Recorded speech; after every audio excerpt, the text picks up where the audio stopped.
One of the biggest problems I see with B2B service-based businesses is that they do 90% of the work. Their marketing is really on point. They do so much of the heavy rock lifting, but what fails to convert is sales. And I actually created this sheet from pain points from my own clients. For context, I'm Joe Testouri, the founder of Bespoke Agency, a go-to-market AI consultancy based in London, who helps insurance agencies and financial services firms add $600,000 to $900,000 in new pipeline the first 90 days of working with us. And if we don't, then we continue to work for free. Notably, we work with Aflac, the US's biggest supplementary insurance company. They do about 19 billion turnover. We're building out a bespoke AI outbound system for them. So that's kind of my credibility as to how I've come to this. I'm also the host of the Graph and Growth podcast, where I interview and sit down with founders, CEOs, and thought leaders, understanding how they grapple with growth and how they're leveraging AI within their business. If that isn't enough for you, then maybe this video isn't for you, but that just is why I think I have a place to stand and talk from with regards to this. So what is this document? This is our Bespoke Agency Sales Pipeline Tracker. We've given this to our own partners and clients. We're using this ourselves, and I thought I'd throw it out there to the ether, maybe get some good karma on YouTube. So someone who's struggling with sales or not understanding why deals aren't closing or why they're not getting enough leads, where that's coming from. So let's delve into this. How this works. Every lead we enter into here. So we track our leads and opportunities within our own high-level dashboard, but I'm a little bit old school. I like using Google Sheets because it just allows me to see things from a bird's eye view. And as I mentioned, this came from a problem from one of our clients who was sucking at sales, if I'm being very honest. And they said, we're not too sure where we're losing progression. So I created this for them, and by de facto, we started using it ourselves a couple months ago. So you'll see how this makes sense. This helps you define and distinguish where your bottleneck is. So bottlenecks come in different places, from your leads to your conversations to your book calls, call held, and then your closes. You'll see how this cooperates. Housekeeping, I won't go through any of this. You can read this yourself, but we'll dive into our lead tracker. So these are all fake names. Don't go Googling them and trying to tout them as leads. They are fake. What we want to look at is the lead source. So a big thing that I took as a stance moving away from within my consultancy about 18 months ago was moving away from funnels to ecosystems. Now, what's the key difference and distinguishable factor between the two? Funnels are very linear. You generate 10 leads in a month. You might close 1 or 2 leads, let's say. And then the remaining leads just go into the ether, disappear. Now, some people are just not a good fit for your product, and that's fine. But I bet out of those remaining 8 leads, you've got a few there who you're just probably not good at selling, or you didn't have the right offer, or the timing just wasn't there within their business. And within an ecosystem, you keep them engaged. They see your ads.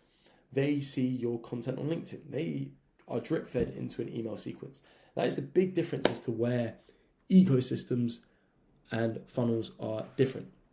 So we put the information in here really simply, drop down list, where the lead is coming from. Initial conversation, was that held yes or no? Yes or no? Yes or no? Just very quick closed questions. Was that deal closed? Amazing. 12K in. Was it not closed? What were the notes? Now, I also encourage you, if you're using High Level or Monday.com or whatever CRM you're using, also put that information in there. This is if you just want to have something you can quickly go back to, quickly track and measure. And then the monthly dashboard, this is where stuff gets really exciting. So all of these variables will link into the how to use, so you can actually figure out where your bottleneck is. Let's just do an arbitrary calculation for October so you can see how this works. So all of this cumulatively adds up to the year to date for every single field. So let's just say October, we generate 40 meetings, 40 leads. And then of that, 30 of those turn into conversations. So that's a 75% new lead to initial conversation booking rate. Now, what that can tell you is the messaging from your first initial lead coming in to an initial conversation might need work. So if we were hitting 40 out of 40, we know that the messaging to get people onto calls is great. But this is just telling us where the bottleneck lies.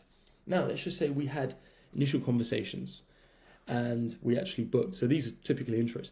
If we move people over from intros to sales calls, let's just say 25 of these people moved over. So we know that our ICP is relatively dialed in, because if we're advancing people from intro calls over to sales calls, that means they're a pretty good fit. Now, equally, if this number was 15, well, we know the leads that we're getting in aren't too good, just because the numbers tell us why. Anyhow, continuing this. So, sales call booked. Now, typically, if you're booking in a high volume of sales calls, say 15, 25, 40 plus, not everyone's going to show up. That's just the nature of the game in B2B sales. So, let's just assume that of these sales calls, 20 people showed up. Just keep the numbers nice and easy. Now, we can figure out why people aren't showing up to sales calls. Maybe the offer, the proposition to the ask to get on the sales call wasn't strong enough. Maybe the timing wasn't right. Maybe you've booked the sales call too far out. Who knows? Then we take 20 sales calls. Now, let's just say you're converting at 25%.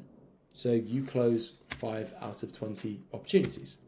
Amazing. Now, this is really where the ecosystem gets exciting, because you might turn around and there's 15 other opportunities. So let's just say 5 were just complete no-goes, but then you've got 10 left over. This is giving us a picture of, as we can see all of the data here, so we can really look at where the pinch point is within our business, where the real bottleneck and constraint is. This is telling us what the issue is, and this can give us a rolling total as time goes on. Now, let's say average deal size is 10K here. We close 5 deals, so we create 50K in new business for our business. Now, typically businesses that we work with, you're not getting 50K cash collected up front. These are over a retained period of time or project. But this is giving us an insight into everything that's been being generated, and we can see the cumulative revenue. What's also important for us, and this is my favorite metric in marketing, is your MER, your marketing efficiency ratio. And when you can work out your marketing efficiency ratio, and I'll give you an example, let's just say you're running cold outbound email, cold LinkedIn DMs, you're posting content, you've got a video editor to create your videos, and you're running meta ads. And let's say you're spending £3,000 a month on all of those services. You've got Instantly, LinkedIn, someone managing LinkedIn, a commission setter, whatever. You're spending 3K. If we were to turn around and make £9,000 back, then our MER is a ratio of 3 to 1. Every £1 or $1, whatever currency you want, yen, every £1 you spend, you get back £3. Well, that's reverse engineering and giving us the insights and signals to know what's working. Now, quite often in B2B sales, there's lag effects. You strip out a service like cold email, you think it's not working for you, but it's actually one of the key activation points in your sales process. You might start to see in 3 months' time a drop off in results. So this can tell you, by analyzing these numbers, what's working. So anyways, this is my gift to you. Hopefully it helps you with your B2B sales. And if you want to check out more of my content, head over to my LinkedIn. The link is going to be below. If you want to listen to me talk on podcasts, then head over to Grappling Growth on Spotify, here on YouTube as well. You can check out a website of some of our guests. We've had Alex Hormozy's former CMO, an advisor to Donald Trump, and an Olympic gold medalist, to name a few of the noteworthy guests.